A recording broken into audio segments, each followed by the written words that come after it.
다이아몬드 어프로치. 한국어로 옮기면 금강석 방편이 될까요? 알마스 이 책인 늘 펼쳐지는 지금에 소개된 현존 수행의 방법입니다. 책을 쭉 읽으면 찬찬히 이해할 수 있는 어렵지 않은 내용입니다만 기존의 이른바 현존이라는 단어를 잘 쓰는 수행법들에 비해서는 어렵게 느껴집니다. 아마도 출판사의 책 소개처럼 심리학 용어들과 새로 개발한 고유 용어들이 있어서 그런 것 같습니다. 전체적인 수행 체계를 아주 거시적인 틀로 소개해드리는 시도를 해왔고, 이제는 조금 더 세밀하게 들어가서 하나씩 짚어볼 만한 주제들을 찾고 있습니다. 나름 통합적으로 하고 싶은 마음은 강한데 그럴 능력이 부족해서 여러 석학들에 의존해 방편에 가까운 것들을 소개해드리고 있는 상황이죠. 이번 동영상도 그런 시도 중의 하나입니다. 알마스의 늘 펼쳐지는 지금에 나오는 접근 방법들은 정말 말 그대로 특별한 것이 없습니다. 너무 잔잔해서 이렇게 해도 될까 하는 의심이 들 정도로 평이합니다. 예를 들어 여기에 사용되는 동일시, 현존, 경험, 저항, 받아들임, 자각, 용기, 상호 연결성, 증오, 무지, 암과 모름, 존재와 비존재 같은 용어들은 우리가 다른 자료들에서도 쉽게 접하는 개념들입니다. 알마스의 영적 수련의 배경 자체가 심리학, 티베트 불교, 수피즘, 구루지에프, 위파사나라고 소개되어 있는 것을 보면 그의 접근 방법이 일상적이고 상식적인 이유를 어렵지 않게 파악할 수 있습니다. 그의 가르침에서 그나마 가장 어려운 용어는 에센스라는 말인데, 이것을 선불교의 성품이나 기독교의 그리스도, 성령으로 바꾸면 그다지 어렵지는 않습니다. 알마스는 선천적인 본성의 핵심을 에센스라고 하며 이것이 에고라고 부르는 구조물에 의해 덮여버린다고 봅니다. 역설적이게도 우리의 에센스를 지지하지 않고 인식조차 하지 않은 세상에서 에센스를 보호하기 위해 에고가 발달한다고 합니다. 에고의 층들이 발달하면서 에센스의 본성은 더욱 감춰집니다. 참된 자기를 자각하고 해방되는 과정은 이런 구조물들을 무너뜨리면서 에센스로 연결되는 과정이고, 이런 과정을 위해 제시되는 것이 바로 방편에 해당하는 다이아몬드 어프로치입니다. 자고로 수행법이란 이렇게 큰 얼개가 먼저 나와야 하는 법인데, 알마스의 그것은 큰 얼개가 복잡하지 않고 단순합니다. 인터넷 서점에 소개된 책의 제목을 보는 것으로 수행법의 구조를 이해할 수 있을 정도로 쉽기는 한데, 제 경험으로 보면 너무 쉽게 설명되어 있어서 마치 그런 수행법의 적용마저 쉬울 것으로 오해할 수 있는 점이 단점일 정도입니다. 다이아몬드 수행법이 궁금하다면 그에 대한 이해는 책을 활용하는 것이 좋을 듯하고, 우리는 방편들 중에서 여러 가르침에 공통으로 나오는 개념들에 대해 알아보겠습니다. 제가 골라낸 용어와 문장이 다이아몬드 어프로치를 정리하는 성격은 아니라는 점을 미리 말씀드려야 할 것 같습니다. 책을 정리해 수행체계를 제시하는 것도 생각해 봤지만 책 한 권 읽었다고 그 방편에 대해 다 아는 것처럼 행세하는 것은 올바르지 않고, 다만 제가 스스로 적용하면서 잘 되어서 쉽게 이해했거나 잘 되지 않아 몇 번씩이나 고민했던 것들을 위주로 발췌해 봤습니다. 실제로 존재하기. 실제로 존재한다는 의미는 어떤 반영된 이미지가 아닌 진정한 자신을 경험하는 것입니다. 우리는 흔히 자각이라는 말을 통해 자기 자신을 인식하는 경험을 이해하는데, 이것조차 우리가 아는 것처럼 천차만별의 수준이 있습니다. 말처럼 쉬운 일이 아니죠. 알마스는 여기서 방편으로 있는 그 자리, 경험 관찰하기와 그것에 대해 묻기 시작하기를 제시합니다. 실제로 자각하기는 우리가 이미 본 깨달음 단계의 범부각 수준에서는 지속되는 반성을 의미합니다. 범부각이 생각이 있다는 것과 생각 때문에 내가 고통을 받고 있고, 그래서 거기까지는 내 책임이라는 것을 이해한 단계이므로 자각 자체가 반성적 성격을 가지게 되죠.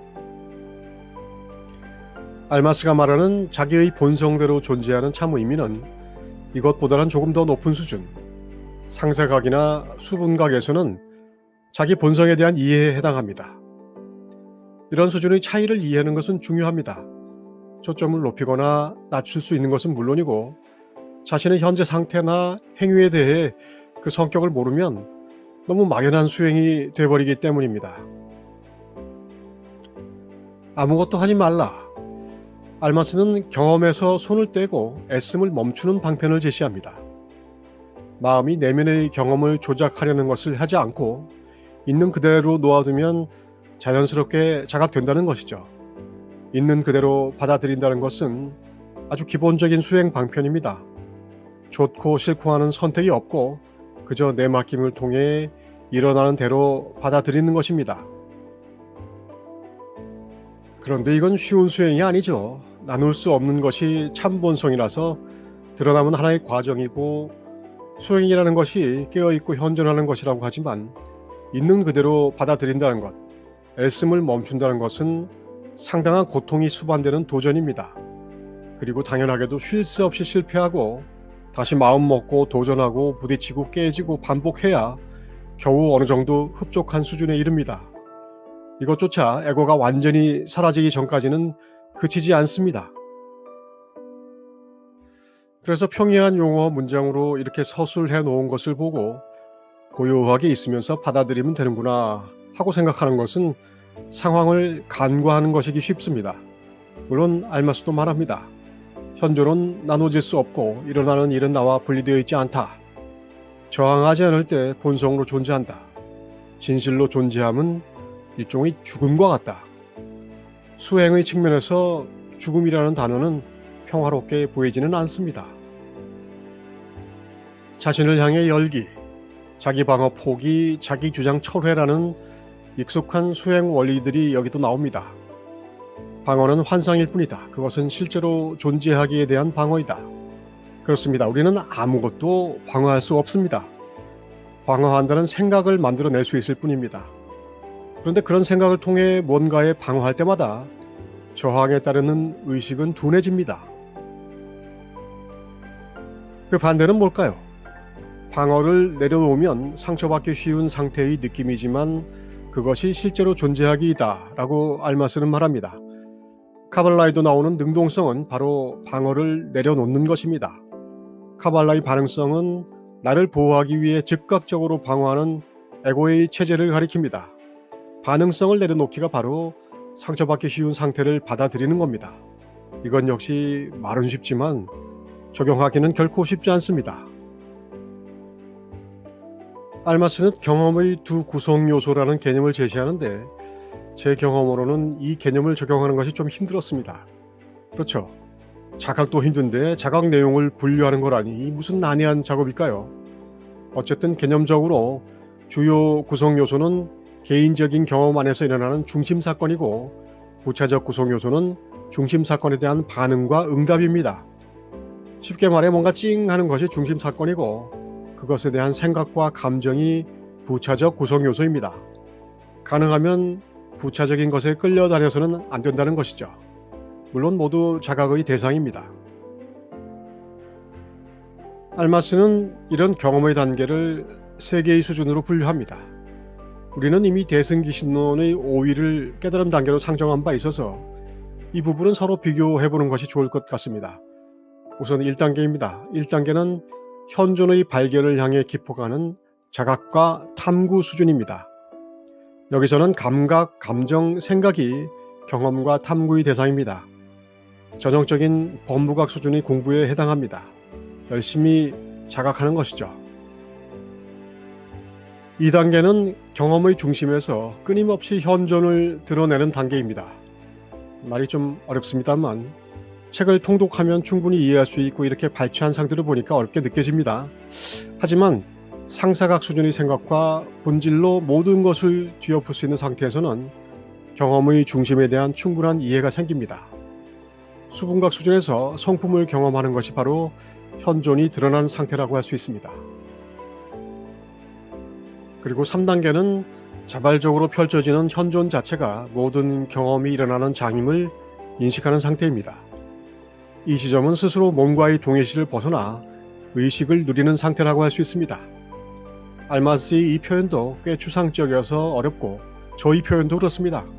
체험을 전달하는 일은 정말 쉬운 일은 아닌 것 같습니다. 특히나 비이원성의 영역을 말로 표현하는 것은 늘 곤혹스럽습니다.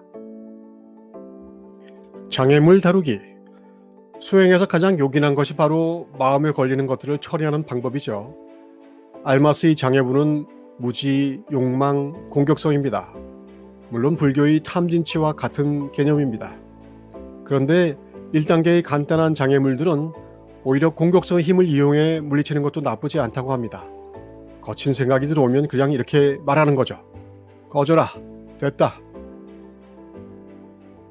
조금 미세한 장애물들은 그것을 일단 자각해야 하고 그 다음으로 이해해야 합니다.